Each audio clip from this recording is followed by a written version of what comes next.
উত্তমনগরের জয় জয় কলোনিতে তো তরুণের খুনের ব্যাপারটা তো সবাই জানে। তো ওদের ঝামেলাটা ছিল আগেকার, ওদের পারিবারিক ঝামেলা ছিল। তো ওইটা কেন্দ্র করে ওদের বাড়ি ঘর বুলডোজার দিয়ে ভাঙা হয়েছে। এটার পেছনে কোনো হিন্দু মুসলমানের কোনো ব্যাপারই নাই খুন। তারপরেও কিছু অন্ধভক্ত আছে, তো ওরা আবার রাস্তায় নেমে মিছিল করছে। আমাদের কোনো সমস্যা নাই, তবে সবাই কি ন্যায় পেয়েছে? লখনৌতে তো 12 বছরের চাকে মাথায় গুলি করে মারা হলো, তো তার পরিবার কি ন্যায় পেয়েছে? তাদের কি অন্যায়কারীদের কি বাড়িঘর ভেঙে দেওয়া হয়েছে?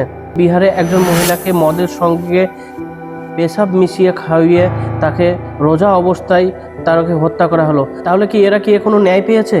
তো এদের কি বাড়িঘর ভাঙা হয়েছে? এই নিউজটা শুনো। अड़ोसी पड़ोसी है तो कुछ घरेलू मामलों को लेकर लड़ाई हुई थी इनकी।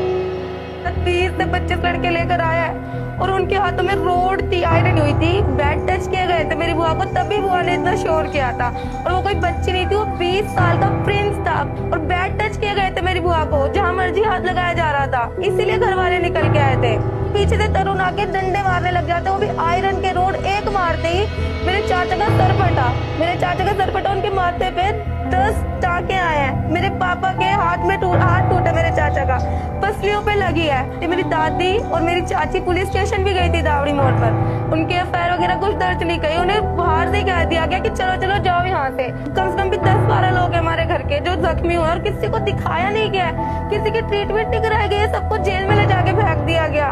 15-20 दिन पहले जो तरुण है वो हमारे को आते जाते कहता तुम्हें होली वाले दिन बताऊंगा, तुम्हें होली वाले दिन बताऊंगा, यहाँ तक कि वो बजरंग दल का मेंबर है। और जब हम आते जाते तो गली के बाहर कुत्तों को हमारे पीछे लगाता था। और ये हिंदू मुसलमान का मुद्दा बनाया जा रहा है, हिंदू मुसलमान का मुद्दा तो है भी नहीं, आपस पड़ोसियों की लड़ाई थी।